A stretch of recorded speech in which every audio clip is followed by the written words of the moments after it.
လက်ဝဲတစ်ချက်နှိပ်ပေးလိုက်ရုံနဲ့သင်နာမည်မိဘတွေရဲ့နာမည်အတိတ်ကဖြစ်ခဲ့တာတွေအနာဂတ်မှာဘာတွေဖြစ်လာမယ်နောက်ဆုံးသေမဲနေအထိပါသင်နာမည်နဲ့ရေးထားတဲ့ပေစာတစ်ထုပ်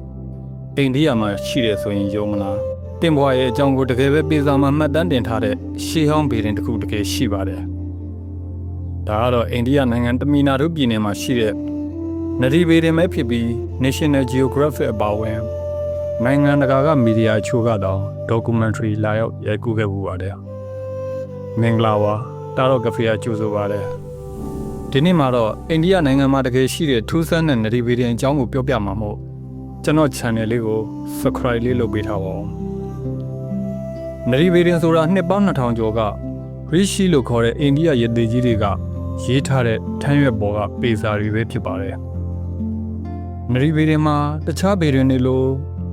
မွေးစာသားတွေနာမည်တွေမွေးချိန်တွေမလိုပဲယောက်ျားဆိုညာဘက်လက်မမိန်းမဆိုဘယ်ဘက်လက်မလက်ဝဲကိုယူလိုက်ပါတယ်လက်ဝဲပုံစံအပေါ်အခြေခံပြီးပေစာအစုတွေက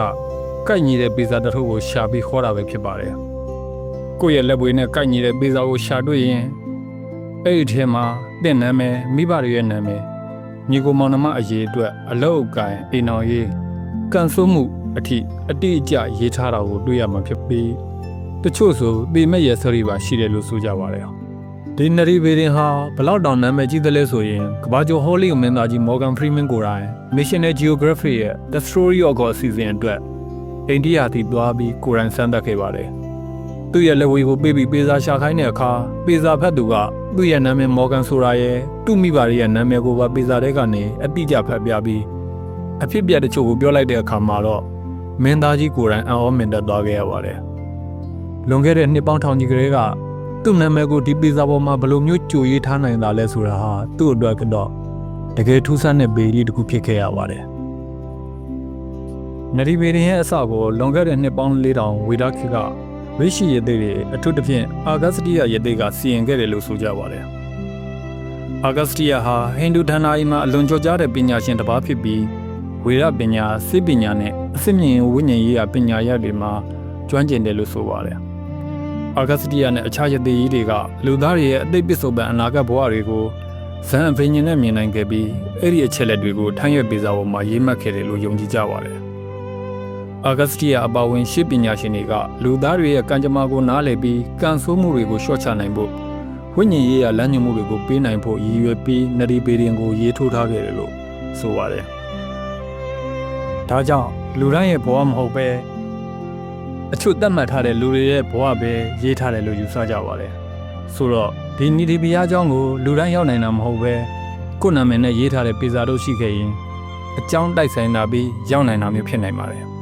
မြန်မာလိုဆိုပထမဆက်ရှိမှရောက်တယ်လို့ဆိုတာမျိုးဖြစ်ပါတယ်နဒီဗေဒင်ကိုရှေးသမီးစာပေနဲ့ထမ်းရွက်ပေါ်မှာကညစ်လို့ခေါ်တဲ့ခြုံထက်တဲ့ကရိယာနဲ့ရေးထိုးထားပြီးထိန်းသိမ်းမှုအတွက်စီတုပ်လိမ့်ထားခဲ့ပါတယ်ဒါကြောင့်နှစ်ပေါင်းထောင်ချီခံခဲ့ပါတယ်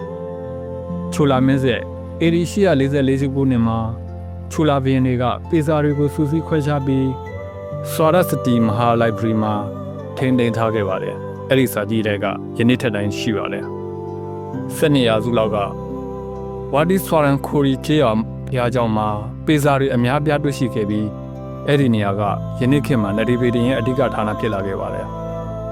မွတ်စလင်ကျူးကျော်မှုနဲ့ဗြိတိရှခေတ်မှာပေစာအချို့ပျက်စီးမိရှို့ခံခဲ့ရပြီးအချို့ကို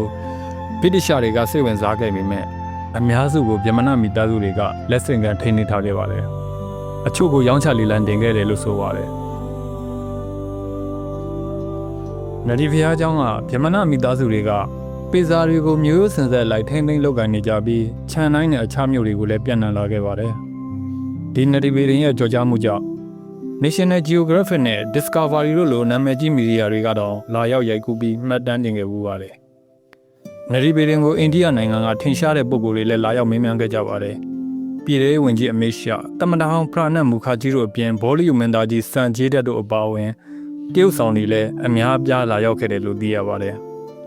ဒါအပြင်နိုင်ငံခြားသားခီးသွားတွေကလည်းကိုယ့်အတွေ့အကြုံတွေကို YouTube မှာမျှဝေထားကြပါတယ်နဒီဗေဒင်ရဲ့ကြော်ကြားမှုကြောင့်တချို့အလိမ်ညာနဒီတွေလည်းအများကြီးထွက်ပေါ်လာခဲ့ပါတယ်အလိမ်ညာနဲ့မိခဲ့တဲ့သူတချို့ကဒါဟာလင်လည်မှုလို့ပြောကြသလိုအစ်စ်မှန်ကိုတွေးခဲ့တဲ့သူတွေကလည်း ကို့အတွေ့အကြုံရအံ့ဩစရာမှန်ကန်တယ်လို့ဆိုကြပါတယ်ဒါပေမဲ့တေချာတာတစ်ခုကတော့နဒီဗေဒင်ဟာရှီဟောင်းအိန္ဒိယရဲ့ဝိညာဉ်ရေးရာအမွေအနှစ်တစ်ခုဖြစ်ပြီးယနေ့ထိလူတွေရဲ့စိတ်ဝင်စားမှုကိုခံနေရသေးဖြစ်ပါတယ်မြန်မာပြည်ကထင်ရှားတဲ့စာရေးဆရာကြီးတချို့လည်းမေးဘူးပြီးဆရာကြီးမင်းသင်္ခရဲ့ဇာတာကိုဘိက္ခုနဒီကဇာတာ900ထဲမှာတွေ့ရပြီး69ရာခိုင်နှုန်းမှန်ကန်တယ်ဆိုတာဗေဒင်အတိုင်းပိုင်းမှာကြားဘူးပါတယ်မြန်မာပြည်ကအိန္ဒိယခီးသွွားကုမ္ပဏီတချို့ကနဒီဗေဒင်အတွက်ဝန်ဆောင်မှုပေးတာမျိုးလည်းရှိလာခဲ့ပါတယ်တင်ရဲ့အကြောင်းကိုပေစာမှာမှတ်တမ်းတင်ထားတာမျိုးများရှိမလားတွေးပြီးစိတ်ဝင်စားနေပြီလားကွန်မန့်မှာပြောခဲ့ပါဦးအဆုံးထိနားထောင်ပေးတာကျေးဇူးတင်ပါတယ်နောက်ဗီဒီယိုတွေမှာပြန်တွေ့ရအောင်